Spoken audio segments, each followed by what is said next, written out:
Kelihatannya nih Bang Hensu khawatir ya di DPR. Jangan khawatir Pak, karena di DPR itu ya DPR itu saya bicara-bicara, mereka ini yang di koalisi pembaruan itu mengatakan bahwa gampangnya gini, Partai Demokrat, apakah ada di pasak Demokrat bersama-sama Prabowo dan Gibran? Ada nggak? Nggak ada.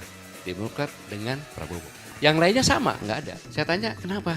Ya dalam hati kita ini Prabowo yes, Gibran no. Jadi dari kata-kata ini kita harus optimis. Tidak mungkin ketua-ketua partai ya kan dicap oleh adik-adik mahasiswa sebagai yang sudah terbeli, sudah tersandera. Inilah kesempatan untuk bangkit.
Saya hanya ingin mengingatkan saja bahwa ketika Bung Karno mengatakan kami bangsa Indonesia dengan ini menyatakan kemerdekaan Indonesia. Kita adalah negara satu-satunya di dunia berdirinya itu secara demokrasi. Kekuatan di tangan rakyat. Kita belum ada negara loh itu Pak. Rakyat semua yang menyatakan mereka. Makanya rakyat inilah menjadi pemilik negeri ini. Ini perlu saya ingatkan karena sekarang ini kita ditindas rakyatnya. Dan selanjutnya rakyat bangsa ini kan kumpulan rakyat yang mempunyai tujuan sama atau cita-cita yang sama untuk membentuk negara. Belum ada negara karena belum punya wilayah. Kan belum punya wilayah Pak. Belum ada pemerintahannya. Nah barulah diperintahkan kemudian DPR RI untuk membentuk suatu pemerintah negara Indonesia yang melindungi segenap bangsa Indonesia dan seluruh tumpah darah Indonesia dan untuk memajukan kesejahteraan umum, mencerdaskan kehidupan bangsa dan ikut melaksanakan ketertiban dunia yang berdasarkan kemerdekaan, perdamaian abadi dan keadilan sosial.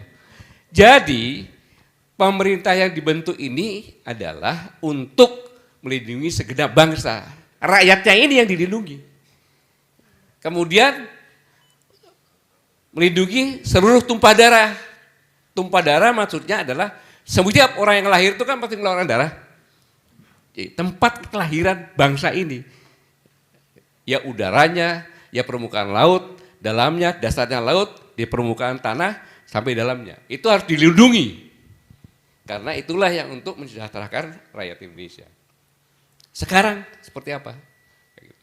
Maka ketika pemilu sekarang ini, Presiden Republik Indonesia itu bukan sebagai kepala pemerintah untuk melaksanakan pemilu, sebagai kepala negara seperti yang melaksanakan ini. Membentuk pemerintah negara Indonesia yang melindungi segala macam. Jadi pemimpin yang melindungi bangsa, seluruh tumpah darah, memajukan kesejahteraan umum dan mencerdaskan kehidupan bangsa. Ini poinnya. Jadi harus ingat bahwa Presiden punya tanggung jawab sebagai kepala negara melaksanakan pemilu ini dengan persyaratan-persyaratan yang banyak. Dan kita menggunakan sistem yang dikatakan Bang Ucok tadi adalah sistem Montesquieu ya, trias politika. Nah, trias politika itu antara yudikatif, legislatif, eksekutif, kayak gitu. Eksekutif melaksanakan tadi pemerintah tadi, diawasi oleh legislatif, ya kan, ditengahi oleh yudikatif. Gitu. Kalau kekuatan politik yang ada ini tidak seimbang, ya, sebenarnya hukum itu cenderung punya karakter demokrasi, iya kan, yang menjaga demokrasi itu. Kalau itu seimbang, kalau tidak, salah satu lebih kuat, apalagi cuma satu kuat menguasai semuanya, Parti hukum cenderung represif dan tidak partisipatif. Ini bisa kita buktikan sekarang. Sebenarnya itu sebenarnya sekarang. Jadi sangat luar biasa. Ya.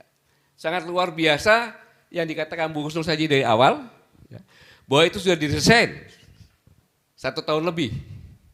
Didesain semuanya.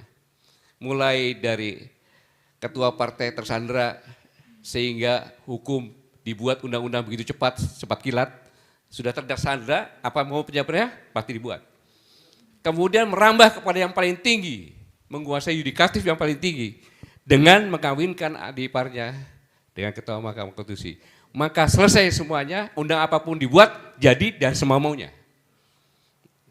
Jadi kita secara tidak langsung sudah berubah menjadi negara monarki.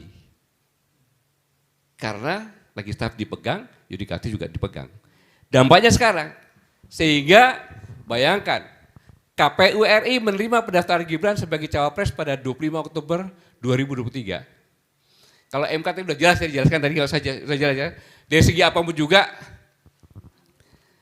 tidak etis lah, sehingga lahirlah anak haram konstitusi itu. Dari Pak Ucok mengatakan dari Undang-Undang Nomor 17, ya kan? Undang-Undang 48 Pasal 17. Ya, Undang-Undang 48 Pasal 17 itu udah batal itu sebenarnya. Ya, tapi kan karena tadi dikatakan semuanya dipegang kan gitu. Disulap undang-undang, kasarnya undang-undang itu bisa diperkosa jadi hamil lagi undang-undang yang baru lagi dilakukan dan itu menjadi pedoman. Kemudian kenapa bermasalah? Karena memang pada saat itu KPU belum merubah undang-undangnya. Masih tetap 40 tahun kan itu. Dan ada penyanderaan, ancaman dari Ketua Mahkamah Konstitusi. Ketika Gibran sudah diputuskan, Ketua Mahkamah Konstitusi mengatakan ada 1 poin lagi yang batas maksimal 70 tahun. Bisa jadi salah satu calon tidak bisa ikut. Itulah maka pada hari Sabtu atau Minggu, maka Prabowo declare bahwa wakilnya adalah Gibran. Walaupun Gibran gak hadir. Itu jawaban daripada ancaman sang paman. Ancaman itu. Ada buktinya itu, dan saya pernah bicara itu. Nah, sehingga yang dikatakan Mas Dima tadi, kalau prosesnya sudah tidak sesuai, ya tidak sesuai. Ini akan meninggalkan jejak terus, nggak selesai ini. Nah, kemudian ya itu tadi, setelah semuanya ini yang dikatakan teori plot twist. Gitu. Semakin banyak orang disandera tak berdaya, maka mereka tertipu dan skenario besar pasti akan berhasil. Kadang kita bertanya, kenapa kok kita sekarang jadi miskin? Nggak bisa jawab. Tiba-tiba kita miskin. Daya belinya kurang, harga mahal. Membuktikannya mudah saja. Silakan Anda buktikan, besok beli ayam, masuk dikurung, selama 2 hari jangan dikasih makan, kasih minum saja. Habis itu ayam itu diambil, bulunya cabutin semua Pak. Teriak-teriakan namanya, cabutin, taruh. Anda datang pasti lari kan? Anda bawa beras, pasti dia datang. Itulah teori. Jadi kalau ingin mengendalikan orang, miskinkan dia, sehingga dengan bansos pun sudah selesai masalahnya. Jadi ini memang luar biasa. Maka dapat disimpulkan bahwa pemilu 2024 berada dalam situasi politik yang sedang tidak baik-baik saja. Dan ancaman yang sangat serius karena pemuda HB melaksanakan survei di Sumatera, 85,2% setuju bila terjadi kecurangan, maka berbagai provinsi Sumatera akan menarik mandat mereka. Ingat bahwa dalam membuat negara kesatuan Republik Indonesia, tidak pada tanggal 17 Agustus semuanya bergabung. Aceh agak belakang, Riau juga agak belakang, karena mereka kerajaan-kerajaan yang merdeka dan sejahtera. Maka dari itu, maka kampus-kampus beberapa saat lalu sudah menunjukkan akar sehat, menunjukkan integritas mereka dan bersikap membela keadilan. Tidaklah mungkin sekelas guru besar terburu-buru menyatakan sikap tanpa riset, observasi dan analisa yang jelas. Karena dia mengatakan guru-guru itu terlalu cepat apa segala macam guru besar. Nggak mungkin guru besar seperti itu. Pasti dia observasi dulu, riset dan sebagainya. Dan tidak mungkin pula orang yang terpelajar menutup mata atas ketidakadilan dan kesewengan dalam proses ngurusnya Gibran menjadi cawapres. Udah dibuktikan tadi, Dimas mengatakan nggak boleh ini terjadi. Kecuali pikirannya telah tutupi dengan duit atau godaan kekuasaan politik lainnya. Ini bisa terjadi pada hak angket. Kalau ketua-ketua partainya sudah terlanjur nikmat dalam kondisi sekarang, kenapa? Karena banyak. Jadi ini yang sangat-sangat berbahaya.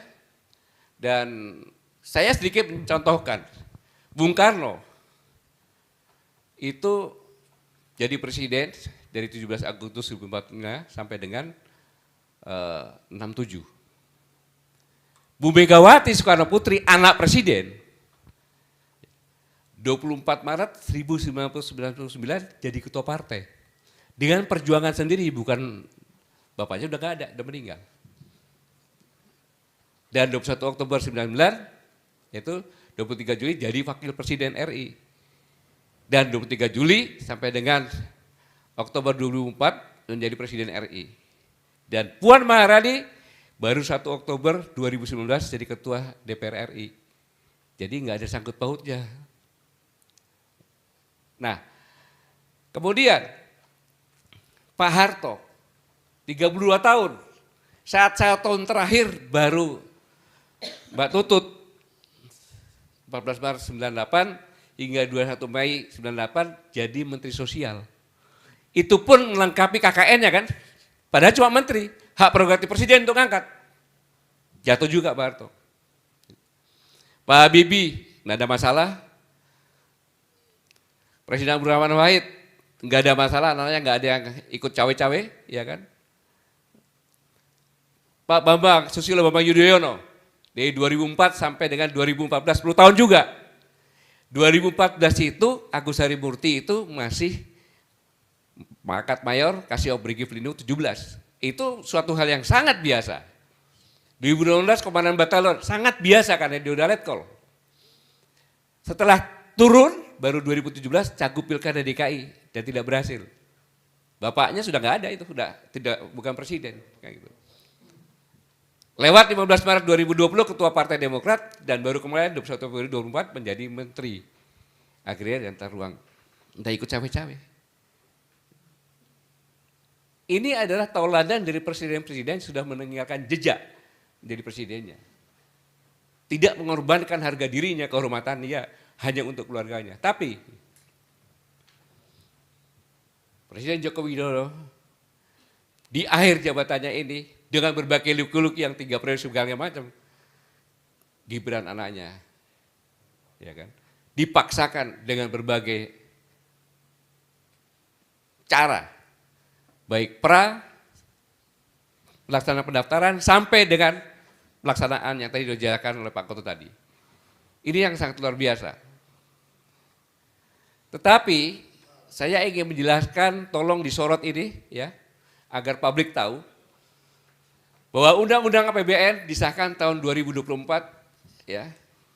Tahun 2024 disahkannya 21 September 2023 dan diundangkan 16 Oktober 2023. Undang-Undang Nomor 19 2023 tentang APBN 2024. Ini penting ini. Ini penting. Bantuan sosial harusnya, tolong kameranya ke sini. Supaya publik tahu. Ya.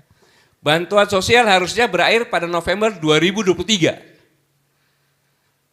Rapat Kabinet 6 November 2023, Jokowi memutuskan memperpanjang bantuan sosial sampai Juni 2024. Hanya keputusan seorang presiden tanpa persetujuan DPR dan tidak ada undang-undang APBN.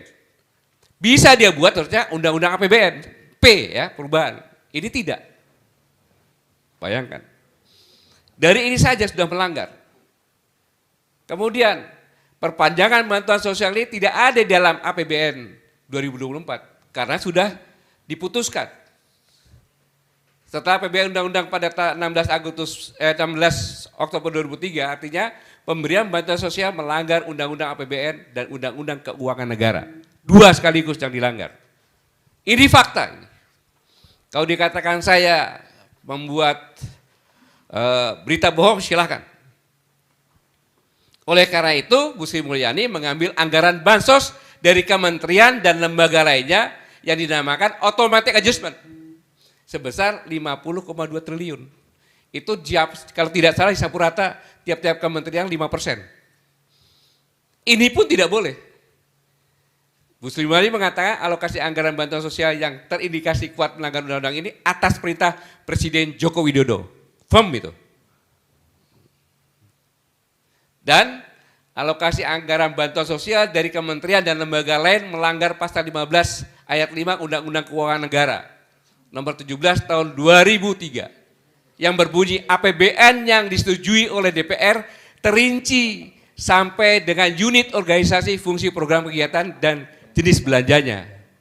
Enggak ada ini. Undang-undang APBN yang sudah disetujui DPR tidak boleh dirubah pihak manapun termasuk Presiden Joko Widodo. Melalui pemblokiran automatic adjustment, APBN hanya dapat diubah melalui mekanisme perubahan APBN yang disetujui DPR yang saya sampaikan tadi. Arahan atau instruksi Presiden Joko Widodo untuk memblokir anggaran kementerian dan lembaga juga melanggar Undang-Undang Anti KKN dan penyalahgunaan kekuasaan Presiden.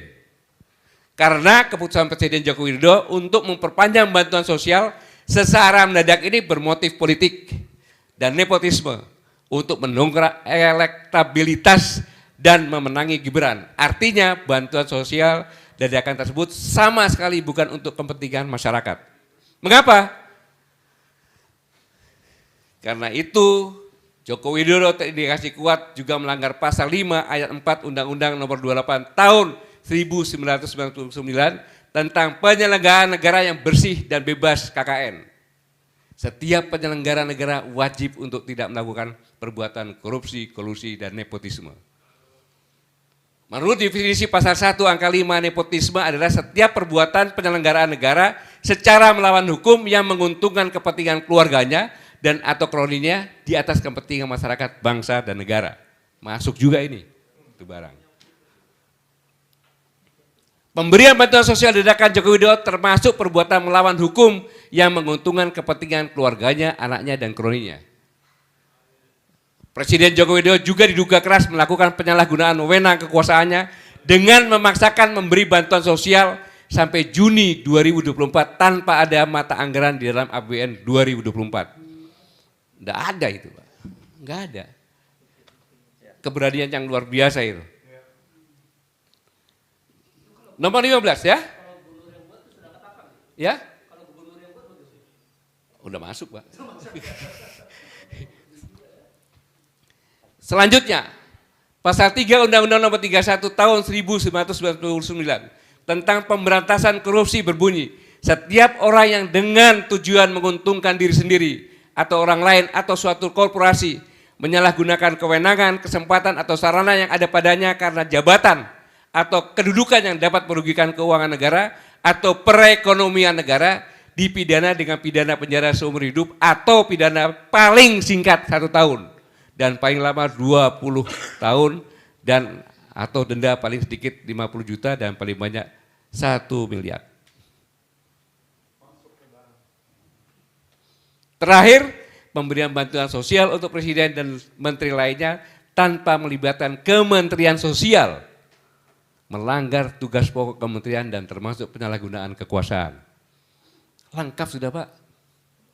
Karena pemberian bantuan sosial dadakan tersebut dapat dipastikan tidak tepat sasaran karena dibagikan di tengah kerumunan massa tanpa ada data penerimaan bantuan karena data tersebut berada di Kementerian Sosial. Coba bayangkan itu, luar biasa itu.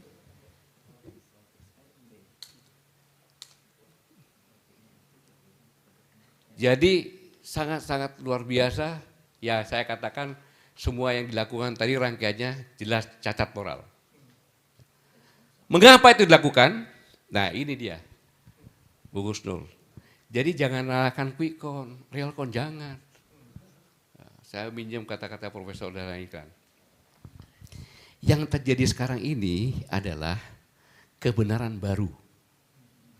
Ya. Kalau kebenaran menurut Dima buku orang kampus kan Pak, itu kan kebenaran berdasarkan fakta-fakta kan, iya kan? Sekarang nggak berlaku itu bos, enggak, kebenaran berdasarkan friksi. Kebenaran berdasarkan friksi.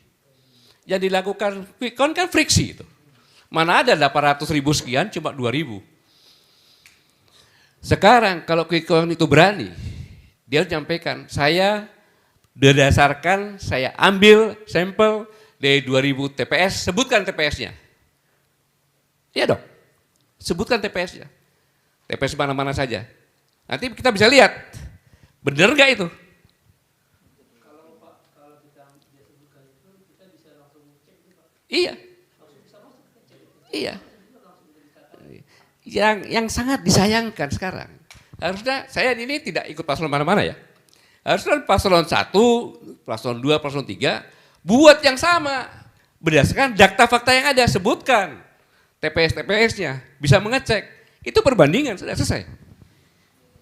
Iya, kita tantang dong. Anda yang membuat quick count, kan? Sebutkan TPS-nya mana-mana saja. Ini yang seharusnya kita kejar seperti. Karena saya katakan kebenaran sekarang yang baru ini adalah kebenaran berdasarkan friksi. Jadi sekarang ini, Dima, untuk apa kamu sekolah? Kau jadi budak di sini. Karena yang nanti bisa jadi pejabat, anaknya pejabat orang-orang kaya. Yang dikatakan sekarang ini oligarki, itu adalah bangsawan-bangsawan. Gitu. Monarkinya yang tadi keluarga tadi. Jadi yang bisa jadi bupati, wali kota yang punya uang. Karena begitu dia buat kebenaran berdasarkan friksi, dia pelihara buser-buser, dia menyerang ke semuanya, terbentuklah itu benar. Dan sudah termakan, ada yang dia menyatakan menang, ada yang menangis kalah. Kan gitu, karena ini kebenaran friksi kan.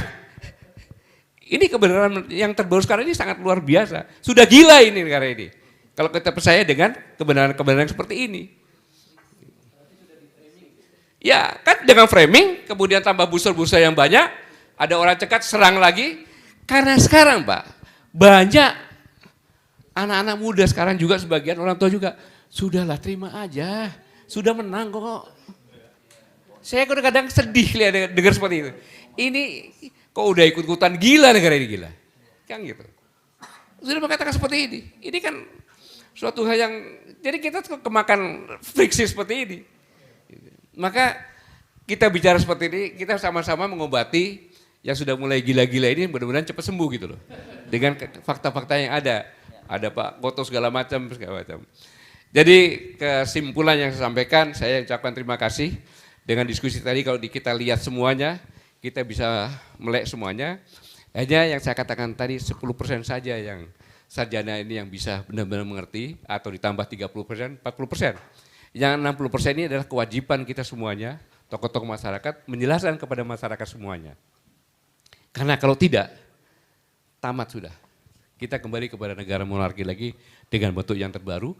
Kemudian semua yang akan disampaikan tadi, kebenaran baru ini yang menjadi tradisi di semuanya. Sehingga anak-anak kita melihat kalau kita tidak jadi penipu, kalau kita tidak jadi korupsi, kalau kita jadi pencuri, kalau kita bersifat jujur, maka kita tidak bisa jadi orang. Ini berbahaya. Ini harus kita luruskan agar negeri ini selamat. Dan ingat, kita dorong agar terjadi di DPR, ya, hak angket, kemudian pleno juga. Kalau itu tidak bisa, terpaksa kita harus lakukan parlemen jalanan. Karena hak dari rakyat untuk melakukan itu. Dan adik-adik kita mengatakan bahwa mereka sudah berkoordinasi bukan sendirian. Karena perjalanan bangsa ini sejak tahun 1900 kebangkitan nasional oleh orang muda. Sumpah Pemuda oleh orang muda. Perjuangan oleh orang muda. Kan gitu. Reformasi oleh orang muda semuanya. Mengapa? Karena mereka lah yang menuntut warisan yang benar-benar bisa untuk hidup negara ini ke depan. Terima kasih. Wassalamualaikum warahmatullahi wabarakatuh. Waalaikumsalam warahmatullahi wabarakatuh. Terima kasih Pak Gatot Nurmantio. Tapi jujur saya punya catatan sedikit Pak Gatot. Saya agak khawatir karena tadi Bapak menyatakan bahwa negara ini kan sebenarnya sudah negara orang gila gitu. Dan di tengah orang gila itu yang waras yang dianggap gila. Ya kan gitu. Jadi Ya, tetapi sekarang saya penting mengingatkan kita memang tidak boleh membebankan ini sendirian kepada teman-teman di DPR yang sedang berjuang untuk mengajukan hak angket ya. Saya kira kita semua harus membersamai mereka yang sedang berjuang itu karena mereka butuh saya kira dukungan-dukungan dari kita semua gitu ya. Ya, jangan biarkan teman-teman di DPR sekarang untuk sendirian. Oke, Pak Gatot menambahkan. Kelihatannya nih Bang Hensu khawatir ya di DPR. Jangan khawatir Pak. Karena di DPR itu ya, DPR itu saya bicara-bicara ya. Mereka ini yang di koalisi pembaruan ya. Itu mengatakan bahwa gampangnya gini aja. Partai Demokrat apakah ada dipasang Demokrat bersama-sama Prabowo dan Gibran? Ada nggak? Nggak ada. Demokrat dengan Prabowo. Ya kan? Yang lainnya sama, nggak ada.